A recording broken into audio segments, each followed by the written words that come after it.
L'hypertrophie musculaire dépend de ton alimentation, de la récupération et surtout de tes entraînements.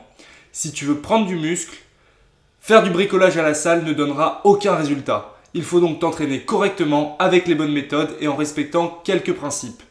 Comment faire grossir ses muscles? Partie entraînement.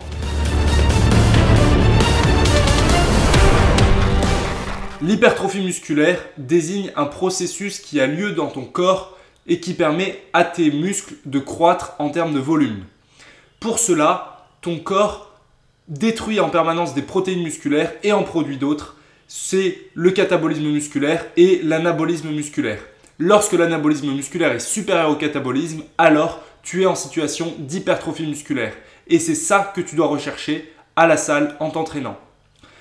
Pour que tes muscles puissent croître et que ton volume musculaire augmente, il faut que tes entraînements soient bien organisés et que tu réalises les exercices de la bonne manière.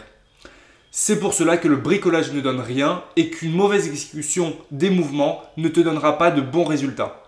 Alors, quels sont ces principes que tu devrais suivre pour avoir de meilleurs résultats à la salle? Il y a 4 principes fondamentaux à respecter si tu veux avoir de bons résultats lors de tes entraînements.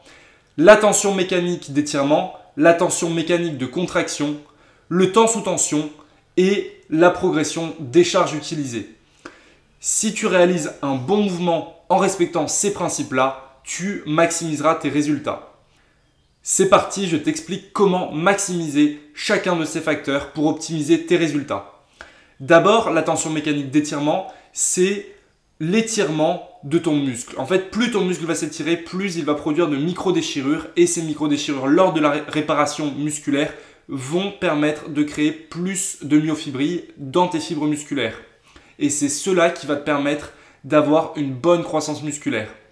Donc sur un mouvement, tu as la phase concentrique. Donc ici, je vais venir contracter mon muscle, rapprocher les fibres. Ça, c'est concentrique sur un curl biceps. Et la phase excentrique. Sur la phase excentrique, ici, j'ai une tension mécanique d'étirement. Là, mon muscle s'étire. Sur cette phase d'étirement, au plus le muscle va être étiré, au plus je vais avoir de résultats. Ensuite, le deuxième facteur majeur, c'est la tension mécanique de contraction. Donc ici, ça va être le rapprochement des fibres sur la phase concentrique. Donc ici, on a les deux phases d'un mouvement, la phase excentrique et la phase concentrique. En respectant bien ces phases, c'est-à-dire en réalisant un bon mouvement avec un bon étirement musculaire, tu auras de bien meilleurs résultats. Maintenant, troisième facteur, c'est le temps sous tension.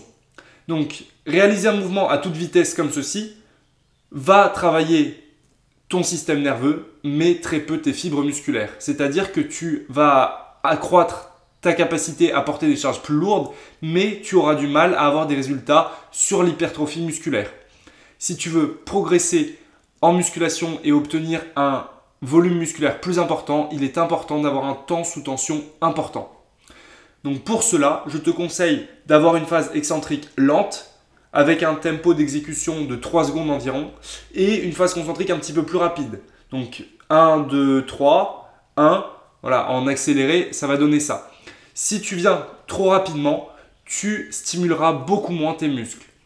Essaie d'avoir un tempo d'exécution plutôt lent pour accroître ton hypertrophie musculaire.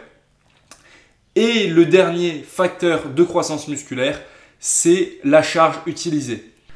Si tu respectes ces 3 premiers facteurs mais que tu utilises des charges trop légères en permanence, tu auras beaucoup moins de résultats que si tu utilisais des charges plus lourdes. Il est important de faire croître les charges progressivement d'une séance à l'autre, tout en réalisant un bon mouvement.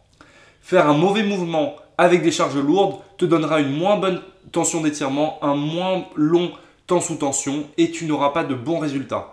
Alors, maîtrise tes mouvements, cherche l'amplitude musculaire, utilise des charges adaptées sans aller trop dans le lourd et sans aller trop dans le léger et tu réussiras à avoir de bien meilleurs résultats.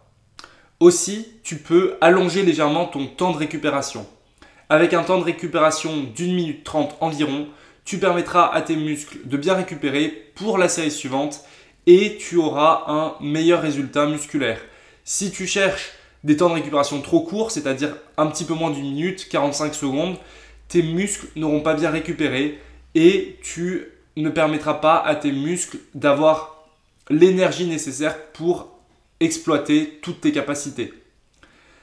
Ainsi, si tu veux vraiment performer, rappelle-toi de ces points clés et entraîne-toi bien.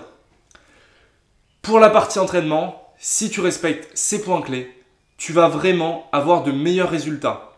La majorité des pratiquants débutants et même intermédiaires réalisent des mouvements beaucoup trop rapides, n'utilisent pas les charges appropriées, n'ont pas un mouvement propre et vont faire des exercices qui ne servent pas à grand chose. Choisis les bons exercices, fais de beaux mouvements et souviens-toi de ces facteurs pour améliorer tes résultats. Bon entraînement!